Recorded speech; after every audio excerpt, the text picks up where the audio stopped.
Hey guys, Joyce and Anthony aka JJ here, and these are some recent sketches that I did in Blender 3.1 Alpha. The first update is the new option to export the full scene to PDF. To do that, you go to File, Export, Grease Pencil as PDF, and at the right, you see the export options. In the past, you only had two options if you wanted to export PDF, active layer and then selected layer. But now you have the new option to export the whole scene. The second is a new option to merge all the layers into an active one. So to show you this, I'm in object mode. I need to go to draw mode. And now that I'm in draw mode, go to the object data properties tab and click that downward arrow.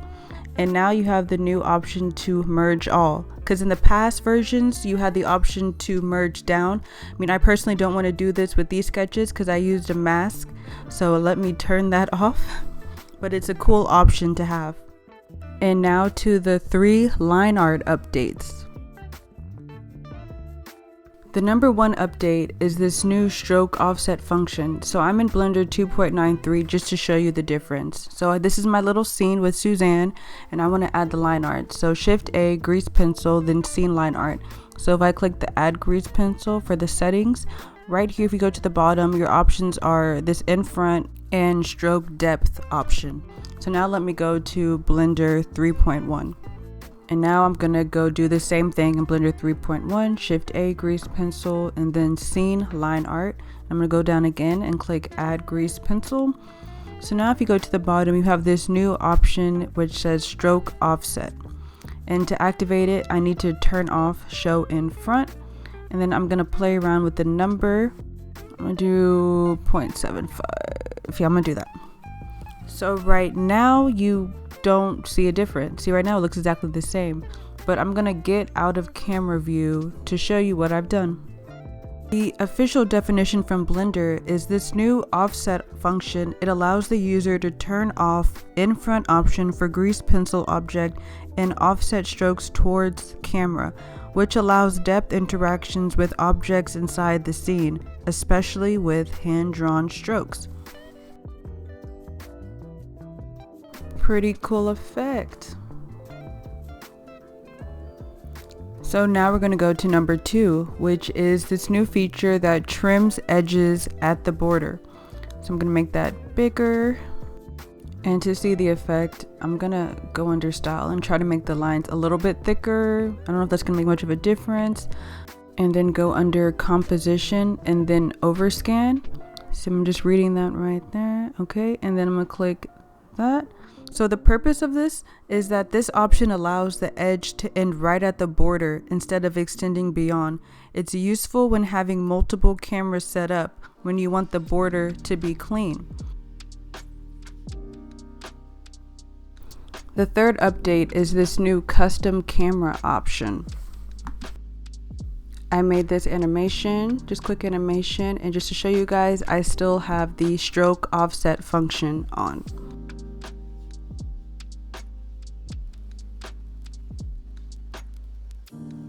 For the last effect, for the custom camera, you need to be in the modifier properties tab, and I do have 2 cameras. I'll explain why later.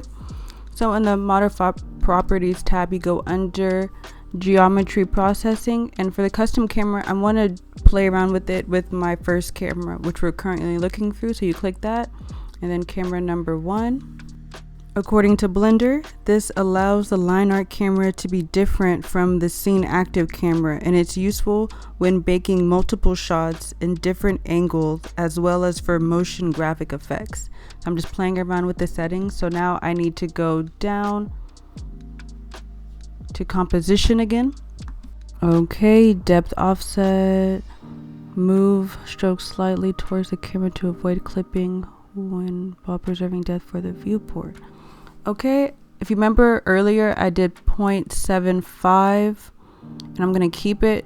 Oh, so now let me see. Oh, sorry, I'm doing this for the first time. We're learning together. It kind of looks like it made a copy. Oh wait, no it didn't, never mind. Oh, okay.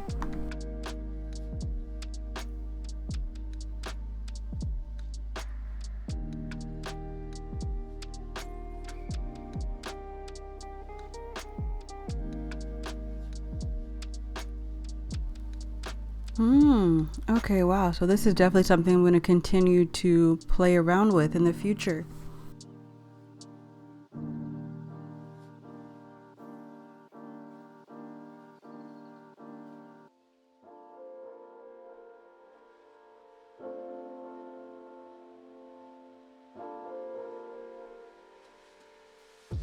And I still have my custom camera turned on because I want to do something.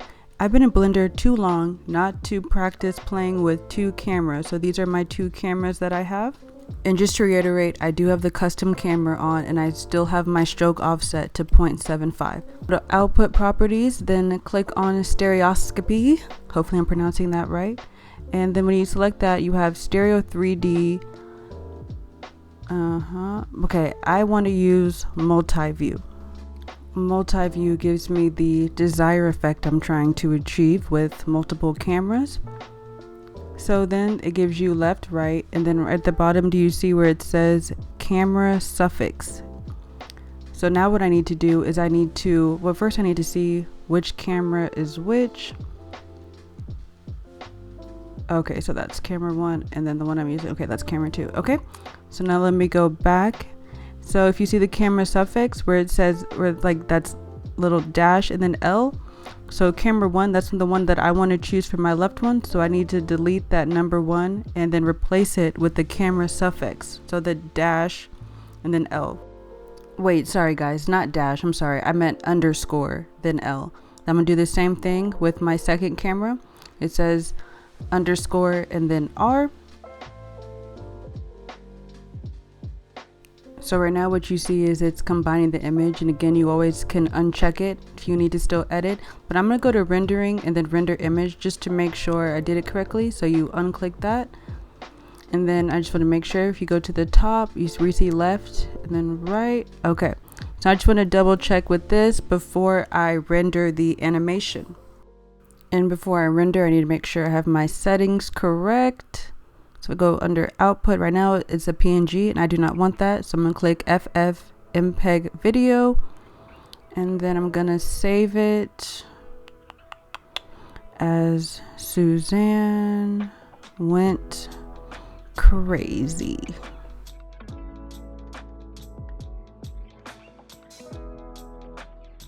Okay, then under view format, I'll make sure I keep it under individual. And then encoding, I'm gonna make sure I change that to MPEG 4. Okay, everything else looks good to go. So I am ready to render my animation. So of course you go to render and then render animation.